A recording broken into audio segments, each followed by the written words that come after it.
Bismillahirrahmanirrahim. Assalamualaikum warahmatullahi wabarakatuh. Anak soleh soleha, bagaimana kabarnya hari ini? Semoga anak soleh soleha dalam keadaan sehat walafiat ya.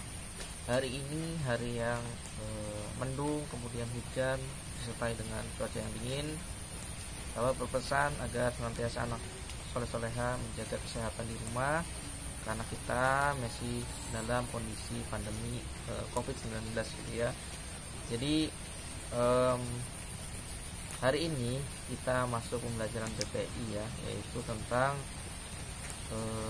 mengingatkan gitu ya, mengingatkan juga khususnya untuk pribadi Bapak dan juga anak soleh-soleha semuanya gitu ya, bahwasanya sholat itu penting gitu ya, baik yang sunnah maupun yang wajib. Kalaupun kita sudah mengerjakan yang sunnah, terus kita tingkatkan gitu ya amalan-amalan kita gitu ya. Dan yang wajib jangan sampai ditinggalkan gitu ya. Kenapa gitu ya? Karena yang wajib itu adalah salah satu tiang agama gitu ya. Rasulullah pernah bersabda gitu ya, barang siapa yang mendirikan sholat berarti dia mendirikan tiang agama gitu ya. Dan sebaliknya, jika anak soleh-soleha misalnya, atau siapa yang meninggalkan sholat itu misalnya, berarti dia adalah merobohkan yang agamanya sendiri. Jadi anak soleh-soleha perlu diingat bahwasanya sholat itu adalah salah satu kewajiban untuk kita, apalagi sholat 5 waktu ya. Jadi jangan sampai ditinggalkan sholat 5 waktu. Barangkali kita mempunyai masalah gitu ya, anak soleh-soleha misalnya sangat berat sekali untuk mengerjakan sholat-sholat sunnah, misalnya sholat duha gitu ya. Bisa diantisipasi gitu ya, antisipasi dengan mungkin belajar dari yang terkecil gitu ya. Kalau sudah bisa belajar dari yang terkecil, insya Allah anak soleh-soleh pasti bisa gitu ya. Kenapa gitu ya? Karena kita harus yakin gitu ya. Pertama kita harus yakin bahwasanya kita harus bisa gitu ya.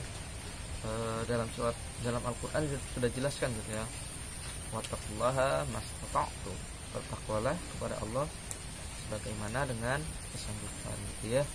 Jadi kita semuanya sudah sanggup ketika kita sudah melaksanakan atau sudah mengamalkan gitu ya, aktivitas ibadah seperti sholat gitu ya. Nah di sini Ustaz akan bercerita gitu ya, bagaimana ketika gitu ya ada seorang murid gitu ya bertanya kepada gurunya tentang wattaqullaha mastata'tum. Jadi suatu ketika murid ini bertanya kepada gurunya, ya Syekh, apa sih yang dimaksud dengan wattaqullaha mastata'tum? Kemudian sang guru pun tidak memberi penjelasan tentang wattaqullaha mastata'tum gitu ya. Lalu sang guru tersebut mengajaklah si murid tadi itu ke sebuah tempat. Lalu setelah sampai di sebuah tempat, sang guru itu tidak menjelaskan, tetapi langsung mempraktekkan apa yang dilakukan oleh guru. Ternyata sang guru itu mengelilingi lapangan gitu ya, mengelilingi lapangan berapa kali putaran gitu ya, sampai berapa kali putaran sampai gurunya itu terjatuh gitu ya, terjatuh pingsan gitu ya. Setelah terjatuh pingsan, sang murid dan beberapa yang lainnya membawa gurunya ke sebuah ruangan. Kemudian sang murid bertanya, ya Syekh, kenapa engkau lawan ini gitu ya? Kata Syekh gurunya tadi, inilah yang dimaksud dengan wattaqullaha mastata'tum gitu ya.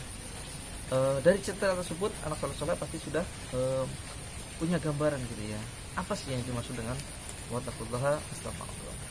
Jelas gitu ya, yang dimaksud dengan wattaqullaha mastata'tum adalah sesuai dengan kapasitas kita gitu ya. Yakin bahwasanya Allah ketika membebani kepada kita gitu ya suatu kewajiban, suatu amal-amal sunnah gitu ya, kita mampu mengerjakan, pasti kita bisa gitu ya. Baik, anak soleh-soleh yang dirahmati Allah SWT, mungkin itu saja yang Bapak sampaikan. Semoga anak soleh-soleha lebih semangat mengerjakan sholat sunnah dan sholat wajib jangan sampai ditinggalkan gitu ya. Bapak cukupkan sampai di sini. Tetap semangat belajar di rumah. Assalamualaikum warahmatullahi wabarakatuh.